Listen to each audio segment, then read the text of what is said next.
चलिए सुनते हैं हमारी आज की कहानी। कहानी की शुरुआत में यीहिया नाम का एक लड़का अपनी क्लास में पहुंचा, जहां उसके टीचर ने उसे अपनी दोस्त से बात करते हुए पकड़ लिया और सामने ब्लैक बोर्ड पर आकर एक क्वेश्चन सॉल्व करने को कहा। यीहिया ने उस सवाल को एक नए तरीके से हल कर दिया जो टीचर को भी नहीं पता था। इस पर मास्टर ने उसे शाबाशी देने की बजाय क्लास से बाहर ही निकाल दिया। यीहिया पढ़ाई में बहुत इंटेलिजेंट था, पर उसे अपने आप में ही रहना अच्छा लगता था, तो वो लोगों से ज्यादा घुलता मिलता नहीं था और शायद इसी वजह से कॉलेज में भी बच्चे उसे बहुत परेशान करते थे। यीहिया की माँ की मौत बहुत पहले हो चुकी थी और उसके पिता सैले रिटायर्ड इंजीनियर थे। रिटायरमेंट के बाद से उन्होंने घड़ियां ठीक करने का काम शुरू कर दिया था। एक दिन उनकी काम वाली का पति नसीर उनके घर आया, पर सैले ने उसे घर के बाहर से ही वापस जाने को कहा क्योंकि वो अक्सर अपनी बीवी को पीटा करता था। सैले की बात सुनकर नसीर गुस्से में वहाँ से निकल गया। इसके बाद यीहिया अपने पिता को उनके घर के स्टोर रूम में लेकर गया, जिसे वो अपनी रिसर्च के लिए इस्तेमाल करता था। वहाँ पहुंचकर यीहिया ने अपने पिता को उसका बनाया हुआ रोबोट मूसा दिखाया, जिसे वो अपने दिमाग की शक्ति से कंट्रोल कर सकता था। पर उसके पिता ने तारीफ करने की बजाय मूसा को एक खिलौना बताकर बात टाल दी। थोड़ी देर बाद नसीर ने कुछ गुंडों के साथ मिलकर सैले पर घर में घुसकर हमला कर दिया। उन्होंने सैले की बहुत पिटाई की और साथ ही कमरे में आग लगा दी और साथ ही वो उसकी सारी घड़ियां चुरा कर वहाँ से भाग गए। इस दौरान यीहिया डर कर कोने में छुपा रहा। वो बेचारा इतना डर चुका था कि अपने पिता को बचाने के लिए बाहर भी नहीं निकला। पुलिस और फायर ब्रिगेड ने कुछ देर बाद वहां आकर आग बुझाई, लेकिन सैले तब तक मर चुका था। कुछ दिन बाद यीहिया अपने पिता की कब्र पर पहुंचा और उसने स्टोर रूम को छोड़कर अपना पूरा घर बेचने का फैसला किया। इसके बाद वो पुलिस में कंप्लेन करने गया, लेकिन नसीर को वहां देखकर डर गया और बिना कंप्लेन करे ही वापस लौट आया। लेकिन उस दिन उसने नसीर से अपने पिता की मौत का बदला लेने का फैसला किया। इसके बाद ही उसने मूसा को एक बड़े रोबोट की तरह तैयार करना शुरू कर दिया। यही कई दिनों तक इसी काम में लगातार लगा रहा। आखिरकार उसकी मेहनत रंग लाई और मूसा एकदम तैयार था। इसके बाद वो एक दिन नसीर का पीछा करके उनके गिरोह के अड्डे तक पहुंच गया। यही पहले पूरी हिम्मत जुटाकर गुंडों के सामने गया और जब उन्होंने उसे देख लिया तो वो जाकर एक कोने में छिप गया, जिसके बाद वो लोग मिलकर उसे ढूंढने लगे। मौका पाते ही उसने मूसा को एक्टिवेट करके गुंडों पर हमला कर दिया। मूसा ने अपनी जबरदस्त ताकत से बड़ी आसानी से दो गुंडों को मार गिराया। अब नसीर की बारी थी, पर मूसा को देखकर वो डर कर भागने लगा। लेकिन इससे पहले कि वो अपनी गाड़ी में वहाँ से भाग पाता, यहीया ने उसे अपने रोबोट की मदद से ठीक वैसे ही मारा जिस तरह नसीर ने उसके पिता सैले को मारा था। उधर एक रिक्शा वाले ने इस सब की वीडियो बनाकर इंटरनेट पर डाल दी और देखते ही देखते ये वीडियो इतनी वायरल हो गई कि अब पूरा देश मूसा के बारे में बात कर रहा था। यहाँ तक कि सरकार भी इस मामले को बहुत गंभीरता से ले रही थी। एक मीटिंग बुलाई गई जिसमें फौज के सभी बड़े अफसर शामिल थे। इस मीटिंग में यहीया का वही टीचर फेयस, जो उसे कुछ खास पसंद नहीं करता था, वो भी मौजूद था। उसका कहना था कि ये रोबोट किसी और पर भी हमला कर सकता है, तो इस बारे में जांच पड़ताल तो जरूर होनी चाहिए। उधर यहीया को मिस्टर एक्स नाम के एक आदमी का खत मिला, जिसमें उसने लिखा था कि वो जानता है कि यहीया ने ही मूसा को बनाया है और वो जरूरत पड़ने पर उसकी मदद जरूर करेगा, और अगर देश से गुंडों को खत्म करने के लिए किसी भी तरह उसकी जरूरत पड़े तो वो यहीया की मदद करने को तैयार रहेगा। कुछ देर बाद यहीया से मिलने उसकी दोस्त रैकी उसकी वर्कशॉप पर आई। रैकी को यहीया के राज के बारे में पहले से ही पता था, क्योंकि उसने यहीया की कॉपी में मूसा का स्केच देख लिया था। उस पर भरोसा करके यहीया ने उसे अपना रोबोट मूसा दिखाया, जो उसने एक खुफिया दरवाजे के नीचे छुपा रखा था। रैकी ने उससे पूछा कि क्या उसने सिर्फ अपने पिता की मौत का बदला लेने के लिए रोबोट बनाया है, जिस पर जवाब देते हुए यहीया ने बताया कि उसने रोबोट सिर्फ उसके पिता का बदला लेने के लिए नहीं, बल्कि पूरे देश में सभी गुनहगारों को खत्म करने के लिए बनाया है। इस सब में उसका अनजान दोस्त मिस्टर एक्स उसकी मदद करने वाला था, जिसने उनके अगले टारगेट की इंफॉर्मेशन यहीया को पहले ही दे दी थी। उनका अगला टारगेट देश के सबसे बड़े क्रिमिनल्स का बेस था, जहां उन्होंने बहुत सारे बच्चों को किडनैप करके रखा था।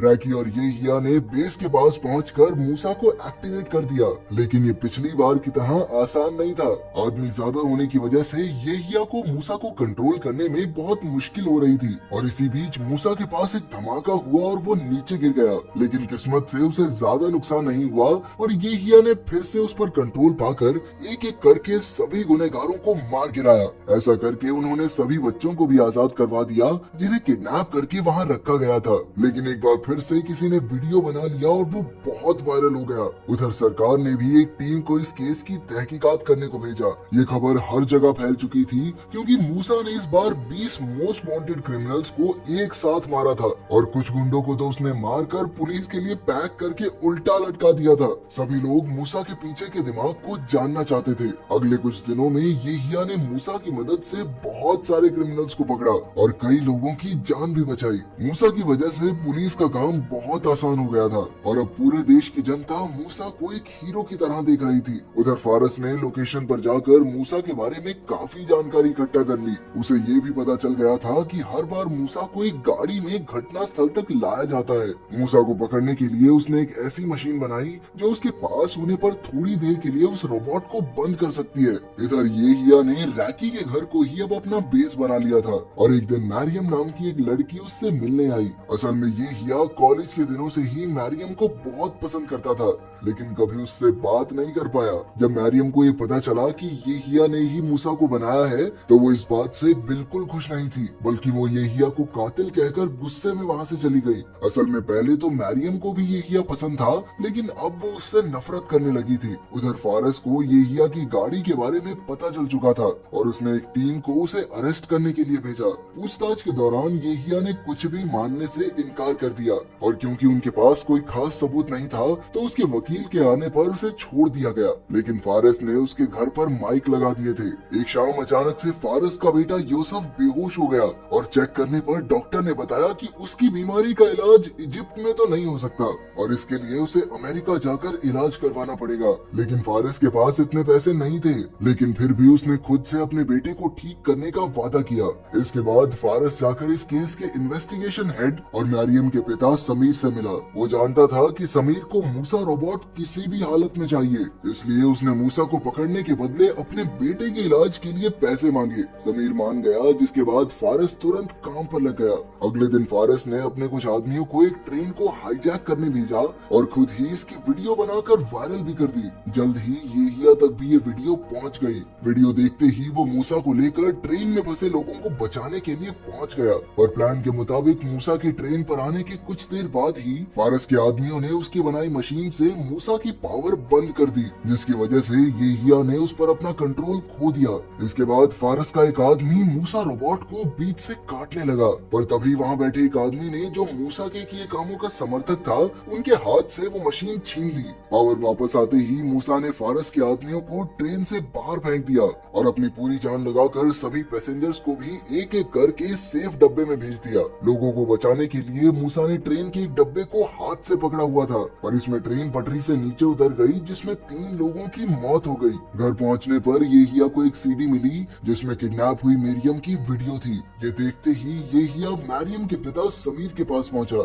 समीर को विश्वास नहीं हो रहा था कि फारस मूसा को पकड़ने के लिए इस हद तक गिर सकता है। येहिया इस बार चीजें खराब नहीं करना चाहता था। येहिया नहीं चाहता था कि मरियम को किसी भी तरह की चोट पहुंचे, इसलिए उसने एक वीडियो बनाकर सबको बता दिया कि मूसा रोबोट को उसने बनाया है और इस वीडियो में उसने अपने घर का एड्रेस भी दे दिया। अब पुलिस येहिया के घर रेड करने पहुंची, लेकिन उसका प्लान तो कुछ और ही था। उसने मूसा के ऊपर एक बॉम्ब फिट करके उसे उड़ा दिया और इसके बाद वो जाकर फारस से मिला, जहां उसने अपनी सारी सच्चाई बताई और मरियम को आजाद करने को कहा। पर फारस ने कहा कि वो मरियम को तब तक नहीं छोड़ेगा जब तक उसे मूसा को बनाने के ब्लूप्रिंट्स नहीं मिल जाते। मरियम की जान बचाने के लिए येहिया ने मूसा का पूरा डिजाइन वहीं खड़े खड़े बना दिया। अब फारस को जो चाहिए था वो मिल गया तो उसने मरियम को छोड़ दिया, लेकिन असल में तो ये येहिया की एक चाल थी। इस सब के बीच उसका दोस्त मिस्टर एक्स भी वहाँ पहुँच चुका था। मिस्टर एक्स और उसके दोस्तों ने पूरी बिल्डिंग में एक ऐसी गैस फैला दी जिसे सूंघकर फारस के सभी आदमी बेहोश हो गए। इसके बाद पूरी बिल्डिंग की लाइट गायब करके उन्होंने जगह जगह पर बॉम्ब्स बिछा दिए। ये सब देखकर फारस ने भी अपनी जान बचाकर वहाँ से भागना ही सही समझा, लेकिन बेचारे येहिया के पास वहाँ से भागने का मौका नहीं था, क्योंकि फारस के कुछ आदमी अभी भी उसके पीछे थे। उसने सबसे पहले मूसा के डिजाइन को मिटाया ताकि वो गलत हाथों में न पड़ जाए और एक आखिरी बार मरियम से बात करने के लिए उसे फोन किया। अपने आखिरी पलों में उसने बताया कि वो मरियम से बेइंतहा मोहब्बत करता है। उसने रैकी से ये भी कहा कि वो मरियम को एक सुरक्षित जगह पर ले जाए। साथ ही उसने पहले से लिखकर एक चिट्ठी भी रखी थी, क्योंकि कहीं न कहीं वो जानता था कि इस प्लान में वो मर भी सकता है। जल्द ही फारस को भी सरकार की परमिशन के बिना काम करने और किडनैपिंग के चार्जेस पर अरेस्ट कर लिया गया।